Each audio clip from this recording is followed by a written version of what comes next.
이 사랑이란 주제는 여러분 우리가 제대로 다루진 않았지만 워낙 요즘 시대에 다뤄지고 있는 큰 주제이기도 해요. 워낙 큰 방대한 의미도 담고 있고, 요즘에는 특별히 사회 속에서 사랑이란 주제를 볼 때 늘 어떻게 보면 좀 되게 자극적으로 많이 다루는 것 같아요. 뭔가 우리의 마음을 빼앗고 시선을 빼앗고, 사랑이 조금 우리가 보기에는 되게 많이 소비되어진 것처럼만 느껴진다라는 겁니다. 사랑이 소비되어지는 것처럼. 여러 컨텐츠들이 많이 있는데요.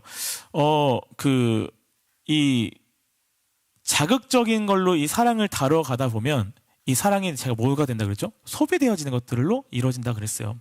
그러다 보면 이 사랑 또한 우리에게서 있어서는 뭔가 사람을 평가하는 또 다른 기준을 세워가기 위한 방편을 만들어갈 때가 있다는 겁니다. 소비하기 위해서. 그래서 여러분 요즘에 뭐가 있죠? 결혼업체가 있습니다. 그죠? 그래서 나의 배경과 나의 어떤 정보들을 주면 나를 등급을 매겨줘요. 당신은 A급, B급, C급, D급, 그죠?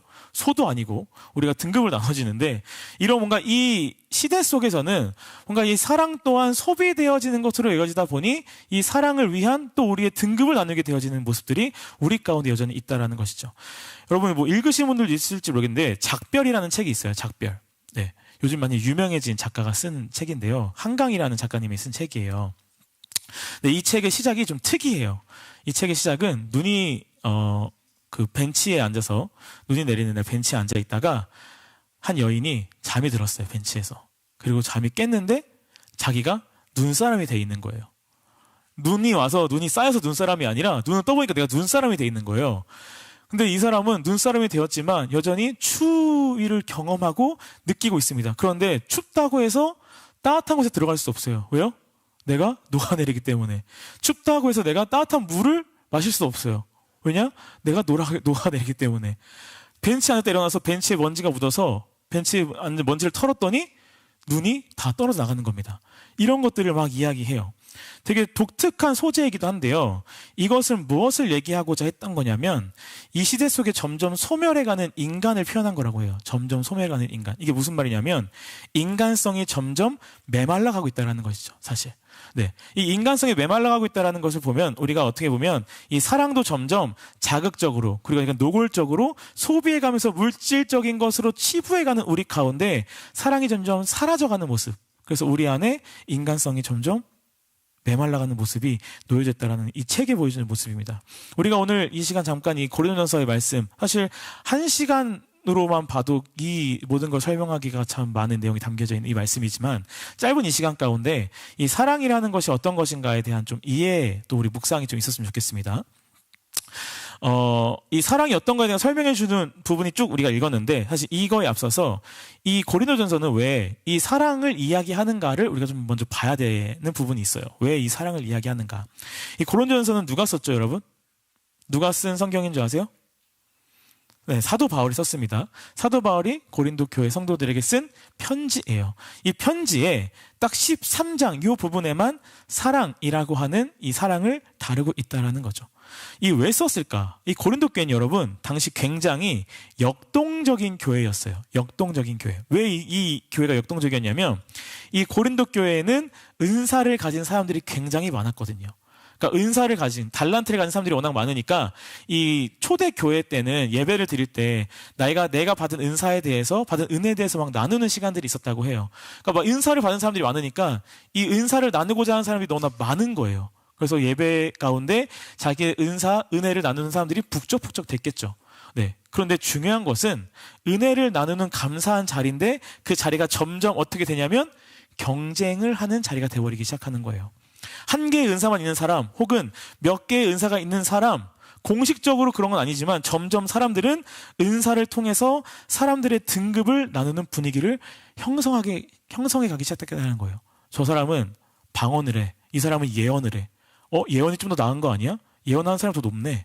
그 사람을 더 높이 취급하고, 방언하는 사람은 그 정도 은사야 뭐 라고 별거 아닌 것으로 치부해버리는, 은사가 감사와 은혜가 아닌 그들 가운데 경쟁이 되어진 거죠. 그래서 은사가 많을수록 좀 더 이 은사는 더 크다고 여겨지는 것일수록 그 사람은 더 높은 자리, 높은 권력, 높은 지위를 갖게 되어지는 모습이 그 안에 있었다라고 해요. 사람들은 이 은사를 가진 감사가 아닌 은사를 인해서 서로를 시기 질투하며 깎아내리는 사랑을 잃어버린 모습을 계속 가져나갔다는 겁니다. 그래서 사람들이 점점 은사주의에 빠지면서 은사를 기준으로 교회 안에서 등급을 나누기 시작했다는 거예요. 그래서 고린도전서를 보면요, 12장은 은사에 대해서 막 말씀을 나눠요. 근데 그 앞에도 은사에 대해서 다루고 있습니다. 그런데 고린도전서 이 13장에만 은사라는 말을 빼고 사랑에 대해서 다룬 이후에 다시 14장에서 은사에 대해서 설명을 한다는 거예요. 그래서 13장이 들어가기 앞서서 12장 마지막 절 보면은 이렇게 돼 있어요. 너희는 더 큰 은사를 사모하라. 내가 또한 가장 좋은 길을 너희에게 보이리라. 더 큰 은사를 사모하는데 큰 길을 보이겠다고 말씀하세요. 그러면서 13장으로 넘어와서 1절에 이렇게 말씀하시죠. 내가 사람의 방언과 천사의 말을 할지라도 사랑이 없으면 소리나는 구리와 울리는 꽹과리가 되고, 우리에게 보이는 가장 좋은 길이 뭐라고 말씀하시는 거예요? 너희들이 여기고 있는 은사가 아닌 사랑이다라고 말씀하신다는 겁니다. 하나님께서 은사로 서로의 등급을 나누던 무리에게 가장 좋은 것은 너희가 여기는 은사가 아니라 사랑이다라고 말씀하셨다는 거예요. 우리에게는 은사가 있을까요, 없을까요, 여러분? 사실 이 은사라는 게 조금 조심스러운 부분이긴 한데, 우리에게는 하나님이 주신 달란트가 각각 다 있습니다. 그걸 은사라고 할 수 있는데 장점들을 다 누구나 가지고 있어요. 누구는 그 장점이 뚜렷하게 드러나기 때문에 저 사람은 어떤 달란트가 있구나를 보여준 사람도 있지만, 어떤 사람들은 은은하게 내보이기 때문에 나타나지 않을 수도 있어요. 그렇지만 모두는 다 하나님이 주신 장점과 달란트를 가지고 있다는 겁니다. 그렇기 때문에 우리가 함께 모여서 그 장점들이 어울려져서 몸된 교회를 이뤄갈 수가 있다는 거예요. 그런데 그런 모든 달란트를 가지고 있는 모든 가운데 가장 좋은 것은 뭐라고요? 사랑이라고 말씀하시는 거예요. 근데 1절에서 뭐라고 말씀하시냐면, 1절에서 너희가 아무리 천사의 말을 할지라도, 뭐 천사의 뭐 음성을 듣는다고 은사를 받은 사람도 있을 수 있었겠죠. 천사의 말을 막 아무리 한다 할지라도 뭐가 없으면? 사랑이 없으면. 그게 뭐래요? 꽹과리 소리 같대요. 이게 무슨 말일까요? 꽹과리 소리 같다라는 게 소음일 뿐이라는 거예요. 천사의 말이 여러분 좋은 말일까요, 나쁜 말일까요? 좋은 말일 거예요. 분명히 좋은 말일 거예요. 그렇지만 그 안에 뭐가 없으면, 사랑이 없으면 그것은 그냥 소음에 불과하다라고 이야기하고 말씀하고 있다는 겁니다. 또 모든 것을 구제하고 불사르게 내어준다라고 3절에서 이야기하기도 있어요.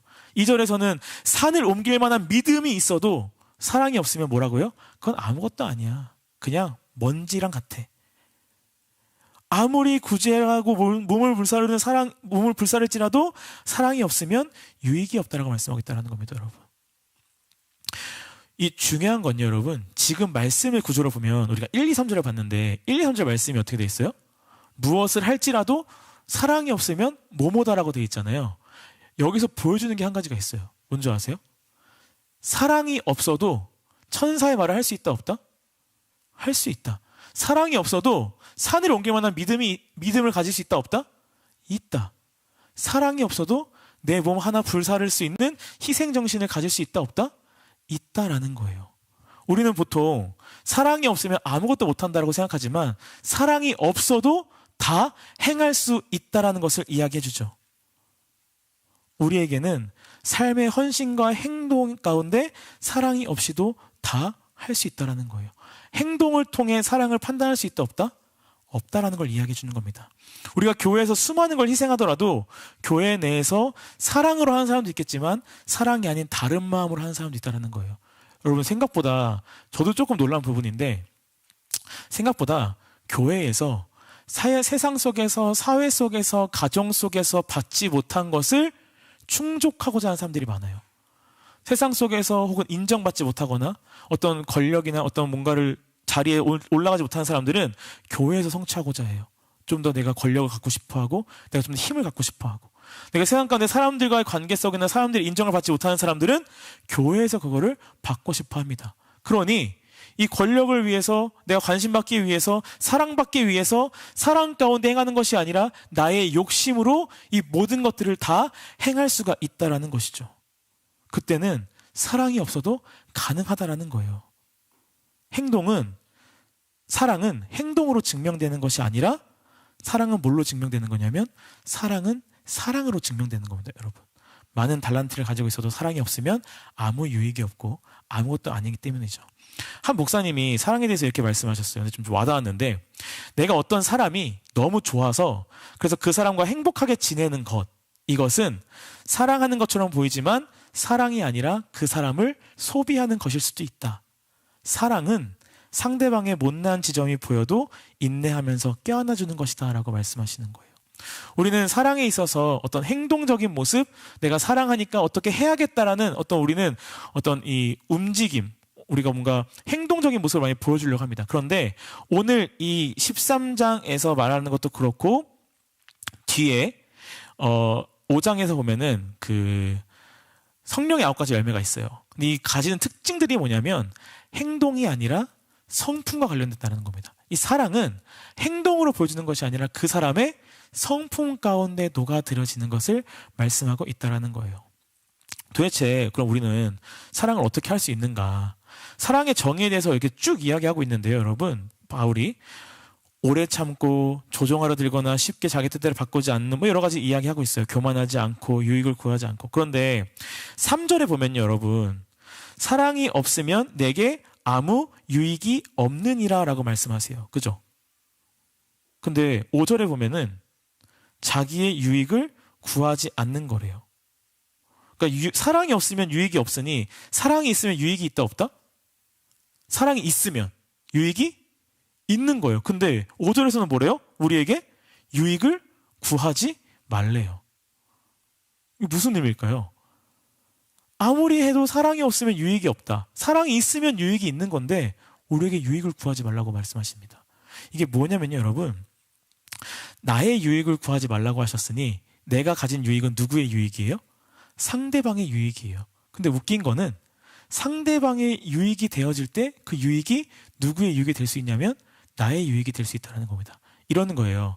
내가 누군가를 너무나 사랑해서 누군가를 위해서 내가 내 몸을 희생하는 것, 사실 내 몸을 희생하는 것은 나에게 유익입니까? 아닙니까?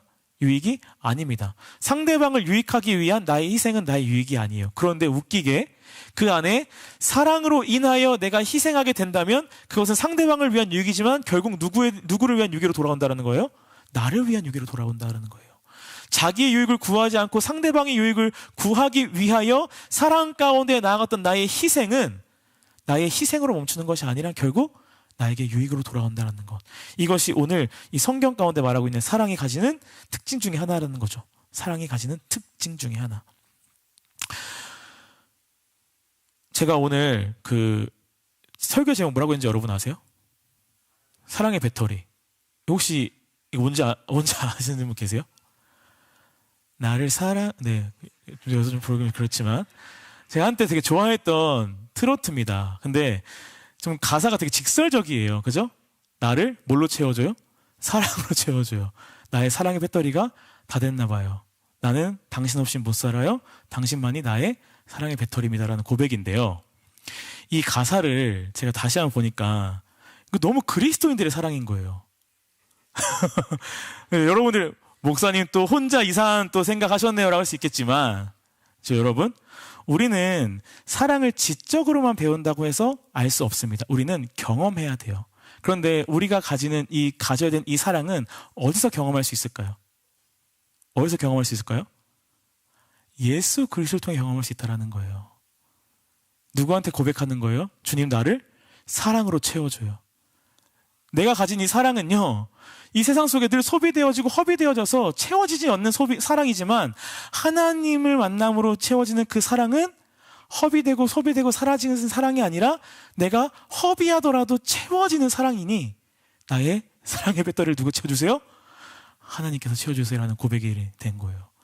찬송가는 아니지만 저희의 다가오는 의미가 다갔다는 겁니다, 여러분. 우리는 늘 사랑을 소비하고 늘 사랑을 주기 때문에 내가 사랑에 결핍되어진다고 생각합니다. 그러나 그 사랑이 결핍되어지고 소비되어지지 않는 사랑은 누구에게 있다? 예수 그리스도께 있다는 거예요. 예수님께서 그 모습을 먼저 우리에게 보여주셨습니다. 그가 먼저 우리를 위해서 온유하셨고 오래 참으셨어요. 그리고 그가 우리를 위하여 희생하셨습니다. 그렇죠? 그 희생이 누구를 유익하게 했죠? 우리를 유익하게 했어요. 그 사랑이 우리를 사랑 가운데 놓이게 했어요. 그런데 그 행했던 모든 것이 그리스도의 사랑 가운데 이루어졌을 때 예수 그리스도 또한 단순히 희생되어지는 한 존재가 되는 것이 아니라 우리의 구원을 이루어 가신 하나님의 약속을 이루신 유익을 얻어 가셨다, 이루어 가셨다라는 거예요. 예수님께서 보여주신 그 사랑이 우리 가운데 있을 때 우리의 희생이, 우리의 헌신이, 우리의 수고로 헌신으로 사라져가는 어떤 것으로 물질적 소비가 아닌 우리 안에 오히려 또 다른 채워짐의 유익과 기쁨으로 나아간다는 것이죠. 우리의 꺼지지 않는 무한 동력의 사랑의 배터리는 바로 예수 그리스도라는 사실입니다, 여러분.